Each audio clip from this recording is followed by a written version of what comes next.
Mak, saya mau makan jeruk.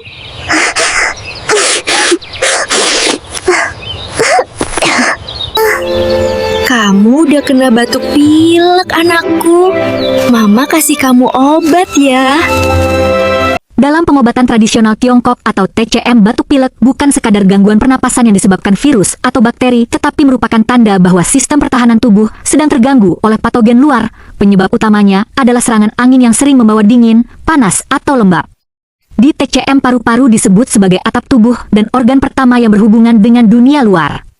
Paru mengatur Wei Qi, yaitu energi pertahanan yang melindungi permukaan tubuh. Ketika Wei Qi lemah akibat kurang tidur, kelelahan, stres, atau pola makan tidak teratur, maka patogen akan mudah masuk melalui hidung dan kulit.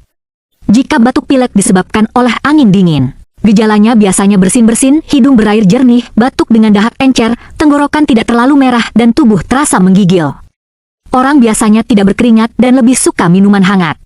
Ini menunjukkan dingin menutup pori-pori dan menghambat sirkulasi qi. Sebaliknya, jika disebabkan oleh angin panas, gejalanya berupa demam ringan, tenggorokan sakit, ingus kuning, dahak kental, suara serak, dan kadang disertai rasa haus. Ini menunjukkan panas mulai mengeringkan cairan tubuh dan mengganggu fungsi paru.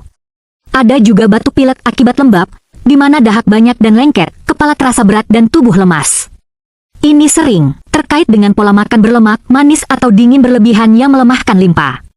Di TCM, pengobatan tidak hanya menekan batuk, tetapi menyesuaikan dengan pola penyebabnya, menghangatkan jika dingin, membersihkan panas jika panas, dan eliminasi lembab jika lembab. Tujuannya adalah mengembalikan keseimbangan qi paru dan memperkuat pertahanan tubuh. Batuk pilek menurut TCM adalah pesan tubuh bahwa keseimbangan luar dan dalam sedang terganggu dan tubuh membutuhkan pemulihan, bukan sekadar penekanan gejala. Mau tahu penjagaan tubuh cara TCM? Sila like, share, dan subscribe ke channel Shinsei Online.